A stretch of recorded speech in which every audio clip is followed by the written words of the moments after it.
चला आज आपण काय करूया, द आर्टिकल उपपद आपल्याला बघायचे आहे. उपपदे आज आपल्याला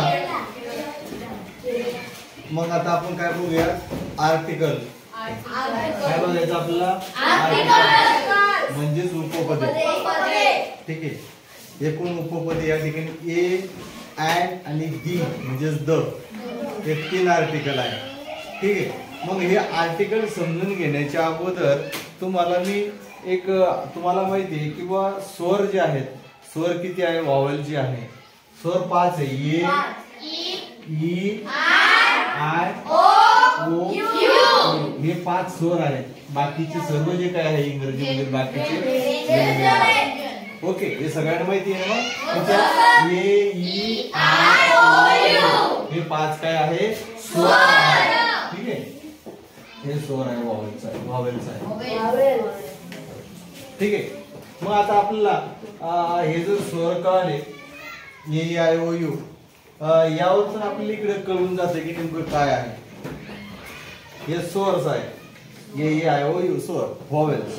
तर मग या ठिकाणी आर्टिकल म्हणजे उपपद. तर आर्टिकल मध्ये 2 प्रकार पडतात. या ठिकाणी इनडेफिनेट आर्टिकल म्हणजेच अनियामक उपपदे आणि दुसरं काय आहे, डेफिनेट आर्टिकल म्हणजे नियामक उपपद.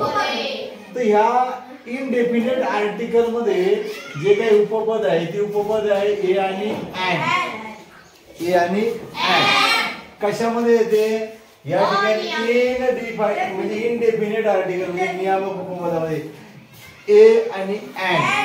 त्याच्या पुढे मी लिहून ठेवलाय एक. एक म्हणजे 1 नाही तर समजा कोणत्याही एका वस्तूच्या बाबतीत, व्यक्तीच्या बाबतीत किंवा पदार्थाच्या बाबतीत जर आपल्याला उल्लेख करायचा असेल, जसं की मी आता या ठिकाणी जर म्हणलं तर अ चॉक म्हणजे ए चॉक. ठीक आहे, मी जर म्हणलं तर अ पेन म्हणजे ए पेन या अर्थाने.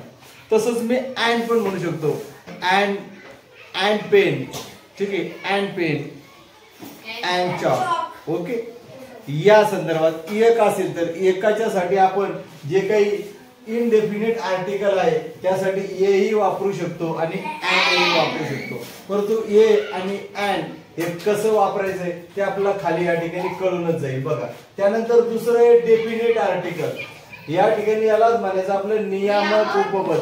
म्हणजे नियामक उपपद म्हणजे काय, जे असं उपपद जे आहे, जे द आहे ते निश्चित आहे, ते निश्चित आहे. मग हे निश्चित कसं, जसं की मी तुम्हाला काय म्हटलं की या ठिकाणी ए आणि अँड, ए आणि अँड ह्या कोणत्या शब्दापूर्वी किंवा वस्तूपूर्वी किंवा व्यक्तीपूर्वी किंवा प्राण्यापूर्वी जे काही आपण म्हणू, जर ती एकच असेल, त्याचा जर एकाचा जर उल्लेख करायचा असेल तर ते समज a boy, a girl, a man, a woman, a cow एक असेल एकाच्या संदर्भात, तर त्यावेळेस ते वापरत असतो आपण ए किंवा अँड.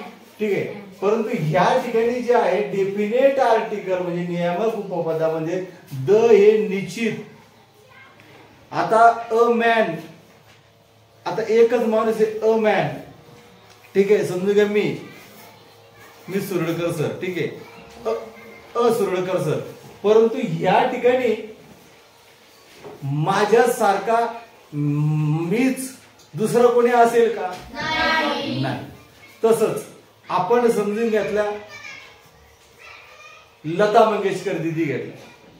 ठीक आहे, ज्या वारल्या, ज्या गायिका आहेत त्यांच्यासारख्या दुसऱ्या लता दिदी आहेत का, किंवा मग सचिन तेंडुलकर घेतला क्रिकेटर, आपण त्यांच्यासारखा दुसरा सचिन तेंडुलकर आहे का, बर. किंवा मग आपण एखादा कोणीही घ्या, एक जो आहे त्याच्यासारखा दुसरा कोणी आहे असतो का, नसतो. ज्यावेळेस समजा द गंगा किंवा द गोदावरी, गोदावरी नदी एकच आहे ना, का अनेक गोदावरी आहे, नाही.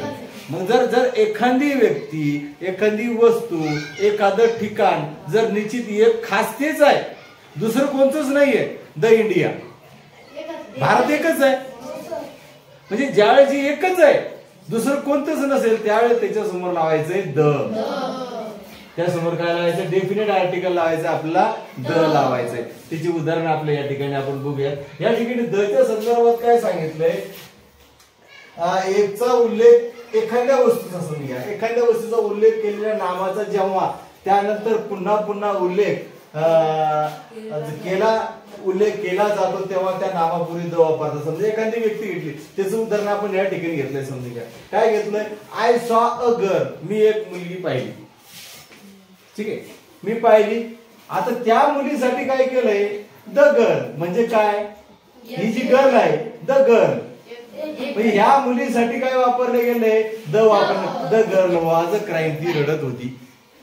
ठीक आहे, ती रडत होती. तसंच दुसरं एक उदाहरण, Lata gave me a pen, लताने मला पेन दिला. लताने मला पेन दिला. काय दिलाय मला, गिव मी अ पेन.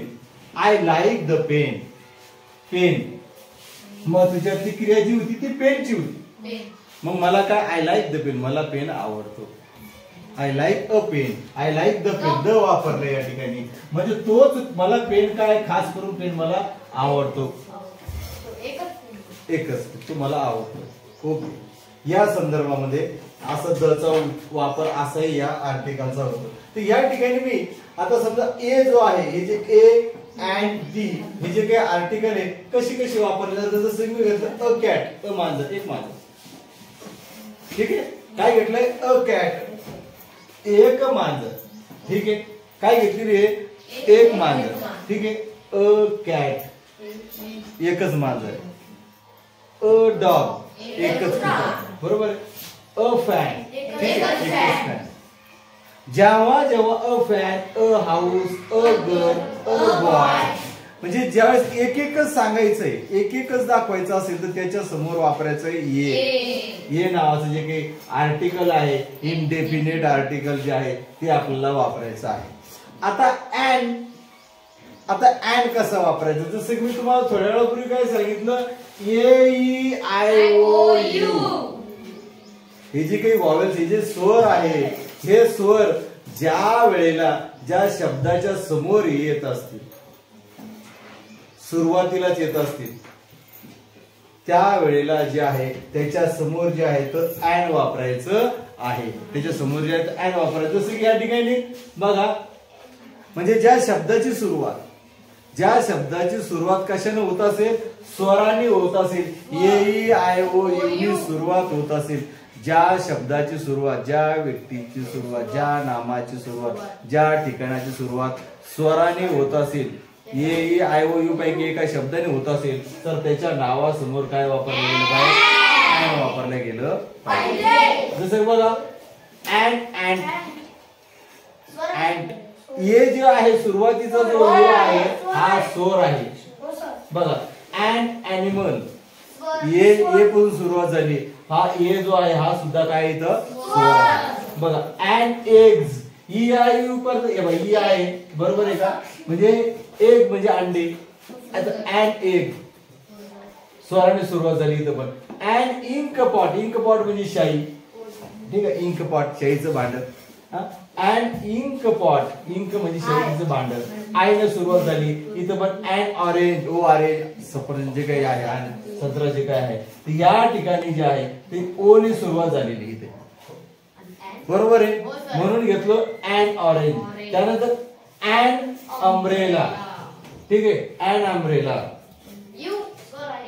तर यू काय याच्यामध्ये स्वर आहे, बरोबर आहे. म्हणजे ज्याच्या म्हणजे ज्या शब्दाची सुरुवात जर AEIOU न होत असेल तर त्याच्या समोर अँड वापरल्याच गेला पाहिजे. ठीक आहे, अँड हे उपपद त्यावेळेस वापरल्याच जाते. त्याच्यानंतर आता आलेले द खास आहे. जसं तुम्हाला मी सांगितलंय, द म्हणजे काय, खास व्यक्ती, स्पेसिफिक व्यक्ती. डोंगर असू द्यात, नद्या असू द्यात, वाळवंट असू द्यात, किंवा अनेक स्टार आहे, हिरोज आहेत, हिरोईन्स आहेत, किंवा मग पंतप्रधान घ्या. सध्या आपले पंतप्रधान कोण आहे, नरेंद्र मोदी. मग नरेंद्र मोदी सारखे दुसरे कोणी आहेत का अजून, तेच सध्या. समजा घ्या त्याच्यानंतर दुसरे जरी कोणी बदलले तरी नरेंद्र मोदी राहतील का, ते वेगळे राहतील, तर पंतप्रधान. ठीक आहे, म्हणजे तेच राहतील, दुसरं कोणी राहणार नाही. जसं मग काय झालं, द स्काय एकच आहे ना. तुम्ही असं कधी म्हणता, सर आमच्या गावातलं आकाश वेगळे, तुमचं आकाश वेगळे, बरं आपण असं म्हणतच, ते एकच आहे, सगळीकडे एकच आहे. म्हणून द स्काय, सन सूर्य. म्हणजे धरतीवरती भूतलावरती तुम्ही कुठे जरी गेलात तर त्या ठिकाणी सूर्य एकच आहे, म्हणून त्यासाठी वापरायचं द सन. अर्थ पृथ्वी जिच्यावर आपण राहतो एकच आहे. आफ्रिकेत जा, ऑस्ट्रेलियात जा, कोणत्याही देशात जा, अर्थ एकच आहे द अर्थ, म्हणून त्यासाठी वापरलं द अर्थ.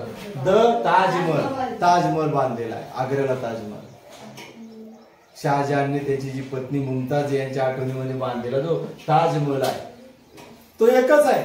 धरतीमध्ये 7 आश्चर्यापैकी तो एक आश्चर्य आहे, ती एकच आहे ताजमहल फक्त, म्हणून द ताजमहल. द हिमालय, हिमालय आपला जो उंच वरती आहे, जो आपलं कवच कुंडल म्हणता येईल, एक प्रकारचं मुकुट आहे आपलं, द हिमालय. हिमालय एकच आहे म्हणून द हिमालय. तर द इंडिया, भारत एकच आहे ना. तुम्ही असं म्हणणार नाही की तुमच्या रामवाडीवर सर आमचा भारत वेगळा आहे, काशीवाडी आमचा भारत वेगळा नाही म्हणणार नाही. काशीवाडी भारत रामवाडी असं नाही.